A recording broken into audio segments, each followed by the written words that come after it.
নতুন ঘোষিত সঞ্চয়পত্রের মুনাফার রেট অনুযায়ী আপনারা যদি 3 মাস অন্তর মুনাফা ভিত্তিক সঞ্চয়পত্র ক্রয় করেন, সেই ক্ষেত্রে আপনারা প্রতি লাখ টাকার জন্য কত টাকা মুনাফা পাবেন এবং কত টাকা বিনিয়োগ করতে পারবেন এবং কি কি শর্ত রয়েছে, কি কি কাগজপত্র প্রয়োজন হবে। অর্থাৎ আজকের এই ভিডিওতে শুধুমাত্র 3 মাস অন্তর মুনাফা ভিত্তিক সঞ্চয়পত্র নিয়ে আলোচনা করব। তাই আপনি যদি সর্বশেষ তথ্য অনুযায়ী 3 মাস অন্তর মুনাফা ভিত্তিক সঞ্চয়পত্রের বিস্তারিত জানতে চান, ছোট্ট ভিডিওটি সম্পূর্ণ দেখার অনুরোধ করছি। প্রথমে আমরা দেখব এই সঞ্চয়পত্র কোন কোন ব্যক্তি কিনতে পারবেন, ক্রয় করতে পারবেন। সকল শ্রেণী ও পেশার বাংলাদেশি নাগরিক। ক্রয়ের ঊর্ধ্বসীমা অর্থাৎ কত টাকা আপনি এই সঞ্চয়পত্র ক্রয় করতে পারবেন। ব্যক্তিগত ক্ষেত্রে একক নামে 30 লক্ষ টাকা এবং যৌথ নামে সর্বোচ্চ 60 লক্ষ টাকা।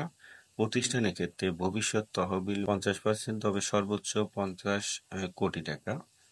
ফার্মের ক্ষেত্রে সর্বোচ্চ 2 কোটি টাকা। অটিস্টিক সহায়ক প্রতিষ্ঠান, দুঃখ অনাথ শিশুদের নিবন্ধন আশ্রয় প্রতিষ্ঠান, অনাথ আশ্রয় শিশু পরিবার, এতিমখানা ইত্যাদি এবং প্রবীণদের জন্য নিবন্ধিত আশ্রয় কেন্দ্রের ক্ষেত্রে সর্বোচ্চ 5 কোটি টাকার সঞ্চয়পত্র ক্রয় করতে পারবেন। মাসান্তর মুনাফা ভিত্তিক সঞ্চয়পত্র, এটির মেয়াদকাল হচ্ছে 3 বছর। প্রতি 3 মাস পর পর আপনি এই মুনাফাটি কিন্তু পাবেন। মুনাফার হার এখানে প্রথম বছরে মুনাফা ধরা হয়েছে 7.5 লক্ষ টাকা পর্যন্ত 10.65% এবং 7.5 লক্ষ টাকার ঊর্ধ্বে হলে 11.60%। দ্বিতীয় বছরে 7.5 লক্ষ টাকা পর্যন্ত মুনাফা ধরা হয়েছে 11.22% এবং 7.5 লক্ষ টাকার ঊর্ধ্বে হলে 11.16%। তৃতীয় বছরে 7.5 লক্ষ টাকা পর্যন্ত অ্যামাউন্ট হলে 11.82% এবং 7.5 লক্ষ টাকার ঊর্ধ্বে হলে আপনার টাকা তাহলে 11.77%। এই 3 মাস অন্তর মুনাফা ভিত্তিক সঞ্চয়পত্র ক্রয় করলে আপনাদের কত পার্সেন্ট উচ্চকর বা ট্যাক্স কেটে নিবে সেটি হচ্ছে 5 বছর মেয়াদী বাংলাদেশ সঞ্চয়পত্র, 3 মাস অন্তর মুনাফা ভিত্তিক সঞ্চয়পত্র, পরিবার সঞ্চয়পত্র 5 লক্ষ টাকা পর্যন্ত বিনিয়োগের ক্ষেত্রে মুনাফার উপর 5% হারে এবং এর অধিক বিনিয়োগের ক্ষেত্রে মুনাফার উপর 10% হারে উচ্চকর কর্তন করা হবে।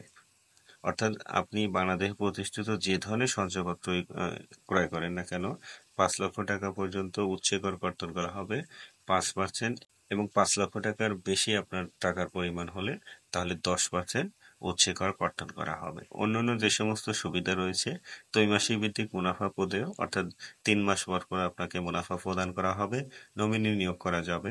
সঞ্চয়পত্রে ক্রেতার মৃত্যুর পর নমিনির সাথে সাথে সঞ্চয়পত্র নগদায়ন করে টাকা উত্তোলন করতে পারেন অথবা মেয়াদ পূর্তি হওয়া পর্যন্ত যথারীতি প্রতি 3 মাস অন্তর অন্তর মুনাফাও উত্তোলন করতে পারবেন। অর্থাৎ সঞ্চয়পত্র ক্রয়কারী মৃত্যুবরণ করলে নমিনি সেই সঞ্চয়পত্রটি কন্টিনিউ করতে পারবেন এবং ইচ্ছা করলে সেটিকে বন্ধ বা ক্লোজ করেও দিতে পারবেন। মাস অন্তর মুনাফা ভিত্তিক সঞ্চয়পত্র, এটির মেয়াদকাল হচ্ছে 3 বছর। প্রতি 3 মাস পর পর আপনি এই মুনাফাটি কিন্তু পাবেন এবং আপনার টাকা যদি 1 লক্ষ থেকে শুরু করে 5 লক্ষ টাকার মধ্যে হয়ে থাকে, সেই ক্ষেত্রে প্রতি 3 মাস অন্তর অন্তর মুনাফা পাবেন প্রতি লাখ টাকার জন্য 2,807 টাকা 25 পয়সা। মুনাফার পার্সেন্টেজ 11.82% এবং আপনার টাকা যদি 5 লক্ষ 1 টাকা থেকে 7.5 লক্ষ টাকার মধ্যে হয়, তাহলে প্রতি লাখ টাকার জন্য প্রতি 3 মাস পর পর মুনাফা পাবেন 2,659 টাকা 50 পয়সা। মুনাফা 11.80% এবং আপনার অ্যামাউন্ট যদি 7.5 লক্ষ টাকা থেকে শুরু করে সর্বোচ্চ 30 লক্ষ টাকা এই অ্যামাউন্টের মধ্যে হয়ে থাকে, তাহলে প্রতি লাখ টাকার জন্য প্রতি 3 মাস পর পর মুনাফা পাবেন 2,648 টাকা 25 পয়সা। মুনাফা ধরা হয়েছে 11.77%। প্রয়োজনীয় কাগজপত্র, এই সঞ্চয়পত্র ক্রয় করার জন্য যে সমস্ত কাগজপত্র আপনাদের প্রয়োজন হবে: ক্রেতার 2 কপি ছবি, এনআইডি কার্ডের ফটোকপি, নমিনির 2 কপি ছবি, এনআইডি কার্ডের ফটোকপি এবং সোনালী ব্যাংকের চেকের পাতা। অর্থাৎ আপনারা যদি এই সঞ্চয়পত্র ক্রয় করতে চান, তাহলে আপনাকে সোনালী ব্যাংকে একটি সেভিং অ্যাকাউন্ট করতে হবে এবং সেই অ্যাকাউন্টের এগেনস্টে যে চেক বই ইস্যু হবে, সেই চেক বইয়ের পাতার প্রয়োজন হবে। তাই আপনি সঞ্চয়পত্র ক্রয় করতে হলে প্রথমেই সেই ব্যাংকে একটি সেভিং অ্যাকাউন্ট আপনাকে কিন্তু করতে হবে। এই ছিল 3 মাস অন্তর মুনাফা ভিত্তিক সঞ্চয়পত্রের বিস্তারিত। তো সবাইকে ধন্যবাদ। আসসালামু আলাইকুম।